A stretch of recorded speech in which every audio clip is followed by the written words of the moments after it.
Hey guys, welcome back to my YouTube channel UPSC lovers. कैसे हैं आप सब और कैसी चल रही है आप लोगों की तैयारी। आई होप आप लोगों की तैयारी बहुत अच्छी चल रही होगी। तो गाइस, मैंने आपको इस चैप्टर में वर्णमाला में स्वरों के भेद व्यंजन सब पढ़ा दिए हैं। अब डिटेल में व्यंजन आज पढ़ेंगे और जो मैंने बता दिया था कि कौन सा उच्चारण कहाँ से होता है, तो वो भी मैंने डायग्राम के माध्यम से आपको जो इसका भाग 2 था उसमें बता दिया।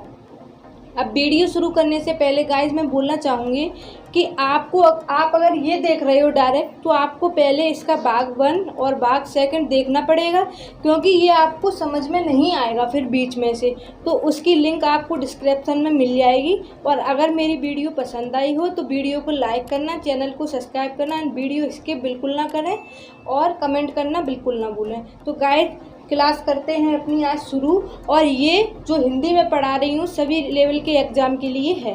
तो आज पढ़ते हैं अपन स्वरों के उच्चारण में जीव की स्थिति, मतलब जो स्वरों के उच्चारण में कौन कौन से स्वर कहाँ से, तो उनकी स्थिति क्या है। तो इसमें से भी क्वेश्चन बन जाते हैं। तो आज अपन क्या पढ़ेंगे, स्वरों के उच्चारण में जीव की स्थिति, मतलब स्वरों के जो उच्चारण होता है उनमें जीव की क्या स्थिति है और कौन सा स्वर किस भाग से निकलता है। तो देखो, सबसे फर्स्ट पे कौन सा है, अग्रस्वर। सबसे फर्स्ट पे क्या है, अग्रस्वर। तो अग्रस्वर यहाँ पे आप डिटेल में पढ़ेंगे कि जीव के अग्रभाग से जिन स्वरों का उच्चारण होता है, जीव के अग्रभाग से जिन स्वरों का उच्चारण होता है उन्हें क्या बोलते हैं, तो उन्हें अग्रस्वर बोलते हैं। अग्रस्वर में कौन कौन से आ जाते हैं, तो ई और ए, ई और ए अग्रस्वर में आ जाते हैं। उसके बाद में गए सेकंड नंबर पे है मध्य स्वर। सेकंड नंबर पे क्या है, मध्य स्वर। तो मध्य स्वर की क्या परिभाषा है कि जीव के मध्य भाग से जिन स्वरों का उच्चारण होता है, यानी जो जीव का मध्य भाग है, मध्य माने बीच का और अग्र माने आगे का, तो जीव के मध्य भाग से जिन स्वरों का उच्चारण होता है उन्हें क्या कहा जाता है, तो उन्हें मध्य स्वर कहते हैं। मध्य स्वर से किस स्वर का उच्चारण होता है, तो ये जो आ है इसका उच्चारण होता है कहाँ से, मध्य स्वर की। अब नंबर 3 है पचश स्वर। तो ये क्या होता है, देखो, अग्र माने आगे का भाग और मध्य माने बीच का और पचश माने पीछे का। तो जीव के पिछले भाग से जिन स्वरों का उच्चारण होता है, जीव के पिछले भाग से जिन स्वरों का उच्चारण होता है उन्हें पचश स्वर कहते हैं। उदाहरण है इसका, जैसे ये कौन कौन से स्वर होते हैं, तो उ और उ और ओ का स्थान क्या है, तो ये पचश स्वर है। एक बार फिर समझा दूं, स्वरों के उच्चारण में जीव की स्थिति। तो पहले पे है अग्र स्वर। अग्र का मीन्स होता है आगे। तो जीव के अग्र भाग से जिन स्वरों का उच्चारण होता है उन्हें क्या कहते हैं, अग्र स्वर। और जैसे इसमें कौन कौन से अग्र स्वर में, तो ई और ए। उसके बाद में सेकंड पे है मध्य स्वर। मध्य माने बीच का भाग। तो जीव के मध्य भाग से जिन स्वरों का उच्चारण होता है उन्हें मध्य स्वर कहते हैं। मध्य स्वर में क्या आ जाता है, आ।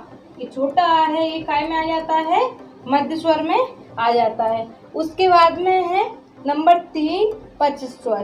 तो पचश माने होता है पीछे का भाग। तो जीव के पिछले भाग से जिन स्वरों का उच्चारण होता है उन्हें क्या कहते हैं, उन्हें कहते हैं पचश स्वर। उदाहरण है इनके, जो जहाँ से इनका उच्चारण होता है वो कौन कौन से हैं, तो उ और ओ। आई थिंक गाइज आपको यहाँ तक समझ में आ गया होगा। अब यहाँ पे आप एक नोट देख लीजिएगा कि जीव के पचश भाग यानी जो पीछे का भाग है और मध्य भाग के बीच में जीव का जो पिछला भाग है और जो बीच का भाग है यानी कि मध्य भाग, वहाँ से किसका उच्चारण होता है, आ का। आप खुद बोल के देख लीजिए, आ। तो ये कहाँ का होता है इसका उच्चारण, पचश भाग, पीछे का भाग और मध्य भाग। उस उच्चारण स्थल को क्या कहा जाता है, तो उसे वर्तुल कहते हैं। ये क्वेश्चन आ भी गया है, आप देख लेना, जब आप ऑब्जेक्टिव लगाओ, MCQs लगाओ तो उसमें आप देख लेना। उसके बाद में नंबर 2 है मुखाकृति के आधार पर स्वरों का वर्गीकरण, यानी जो मुख की स्थिति है उसके आधार पर स्वरों का वर्गीकरण किस प्रकार किया गया है, उनके प्रकार क्या क्या हैं वो अपन पढ़ेंगे। तो सबसे पहले है समृद्ध स्वर। सबसे पहले क्या है? समृद्ध स्वर। इसका अर्थ क्या होता है? तो इसका अर्थ होता है कम खुला हुआ, यानी इसके उच्चारण में अपना मुंह बहुत कम खुलता है। जो अपना मुख होता है वो अपन जब इन स्वरों का उच्चारण करते हैं तो बहुत कम खुलता है, तो ऐसे स्वरों को समृद्ध स्वर बोलते हैं। तो इसकी परिभाषा, समृद्ध का अर्थ है कम खुला हुआ, जो मैंने अभी आपको बताया था। मुंह, जिन स्वरों के उच्चारण में मुंह कम खुले, जिन स्वरों के उच्चारण में मुंह कम खुले उन्हें क्या कहते हैं? उन्हें समृद्ध स्वर कहते हैं। इसके उदाहरण क्या हैं? तो ये कौन कौन से स्वर होते हैं? तो ई और उ। कौन कौन से हैं? ई और उ। उसके बाद में सेकंड नंबर अर्ध समृद्ध स्वर। अर्ध समृद्ध स्वर, इसका अर्थ होता है समृद्ध से कुछ अधिक, यानी जो अपन समृद्ध में जब इनके जो स्वर बोल रहे थे समृद्ध स्वर के, तो उनमें अपना मुंह कम खुल रहा था, लेकिन जब अर्ध समृद्ध स्वर के बोलेंगे तो उनमें समृद्ध से कुछ अधिक खुलेगा। तो देखो, जिन स्वरों के उच्चारण में मुंह समृद्ध स्वर से कुछ अधिक खुले, कितना खुले? कुछ अधिक। अधिक नहीं बोला है, कुछ अधिक खुले, उन्हें क्या बोलते हैं? उन्हें अर्ध समृद्ध स्वर कहते हैं। कौन कौन से हैं वो? ए और ओ। कौन कौन से हैं? ए और ओ। उसके बाद में पढ़ेंगे अपन अर्ध विवृत और विवृत स्वर। नंबर 3 है अर्ध विवृत स्वर। इससे पहले आपने अर्ध समृद्ध स्वर पढ़ लिया था और समृद्ध स्वर पढ़ लिया था। तो ये अर्ध विवृत स्वर है।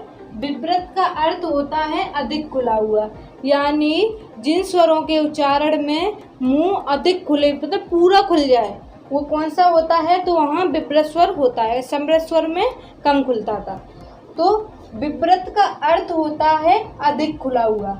जिन स्वरों के उच्चारण में मुंह आधा खुले उन्हें अर्ध विवृत स्वर कहते हैं, यानी विवृत से आधा खुले तो उन्हें क्या, यहाँ पे पहले ही आपने देखा होगा कि अर्ध लगाया, अर्ध का मीन्स ही आधा होता है, तो उन्हें क्या कहते हैं?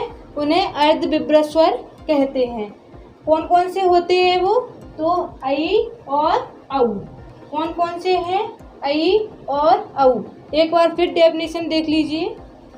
विवृत का अर्थ होता है अधिक खुला हुआ। जिन स्वरों के उच्चारण में मुंह आधा खुले उन्हें क्या बोलते हैं? उन्हें अर्ध विवृत स्वर कहते हैं। कौन कौन से होते हैं वो? आई और औ। उसके बाद में नंबर 4 विवृत स्वर। विवृत का अर्थ तो मैंने आपको बता दिया था, अधिक।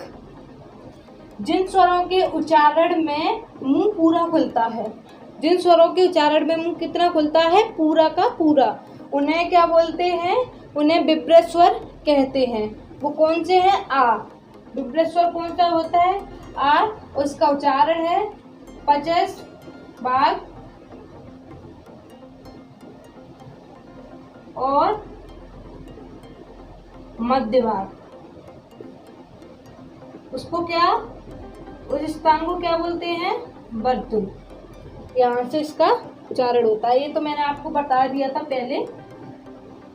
उसके बाद में यहाँ पर है ओष्ठ कृति के आधार पर स्वरों का वर्गीकरण। पहले मुख के ऊपर हुआ था, अब ओष्ठ के आधार पर। पहले था जीभ के आधार पर, फिर मुख के आधार पर, और अब ओष्ठ कृति के यानी होठों के आधार पर स्वरों का वर्गीकरण, यानी होठों से स्वरों का, कौन कौन से स्वरों का वर्गीकरण किया गया है। तो नंबर पहला है आवृत्ताकार स्वर। होठों की कृति के आधार पर पहला वर्गीकरण में कौन सा है? आवृत्ताकार स्वर। अग्र स्वरों का उच्चारण करते समय, अग्र माने आगे का, अग्र स्वरों का उच्चारण करते समय होठों की स्थिति या आकृति कैसी हो जाती है? आवृत्ताकार हो जाती है। यानी हम किसी स्वर का उच्चारण कर रहे हैं और वहाँ पर होठों की स्थिति आवृत्ताकार हो जाती है, तो वहाँ पर कौन सा स्वर होता है? आवृत्ताकार। किसकी स्थिति पर है? होठों की कृति के स्वरों का वर्गीकरण। ठीक है, तो यहाँ पर कौन कौन से हैं? ई और ए। कौन कौन से हैं? ई और ए। अब नंबर सेकंड पढ़ेंगे मध्य स्वर। सेकंड है मध्य स्वर। इससे पहले क्या पढ़ा था? आवृत्ताकार। किसके आधार पर पढ़ा था? होठों के वर्गीकरण के आधार पर। तो मध्य स्वर में क्या है कि मध्य के उच्चारण में होठों की स्थिति सामान्य होती है। यानी जब हम मध्य स्वर का उच्चारण करते हैं तो होठों की स्थिति सामान्य होती है, यानी नॉर्मल कंडीशन में होठों की स्थिति होती है। वहाँ कौन सा स्वर होता है? तो वहाँ मध्य स्वर होता है। और वो कौन सा है? तो आ। कौन सा है? आ। मध्य स्वर में कौन सा आता है? तो ये आ। उसके बाद है नंबर 3 वृत्ताकार स्वर। नंबर 3 पे क्या है? वृत्ताकार स्वर। तो वृत्ताकार स्वर में पचस स्वर के उच्चारण में होठों की स्थिति वृत्ताकार होती है। यानी जब अपन जब बोलते हैं तो पीछे का भाग है, उनकी स्थिति कैसी हो जाती है? वृत्ताकार हो जाती है। होठों के पीछे की स्थिति वृत्ताकार हो जाती है। उन्हें क्या बोलते हैं? वृत्ताकार स्वर कहते हैं। कौन कौन से हैं? उ और ओ। कौन से हैं? उ और ओ। अब आप जब बोल रहे हो तो देखना जो पीछे का भाग है वहाँ की स्थिति कैसी हो रही है? तो वृत्ताकार हो रही है। एक नोट है, आप इसको नोट कर लीजिएगा। हिंदी वर्णमाला में सभी स्वर सघोष ध्वनियां होती है।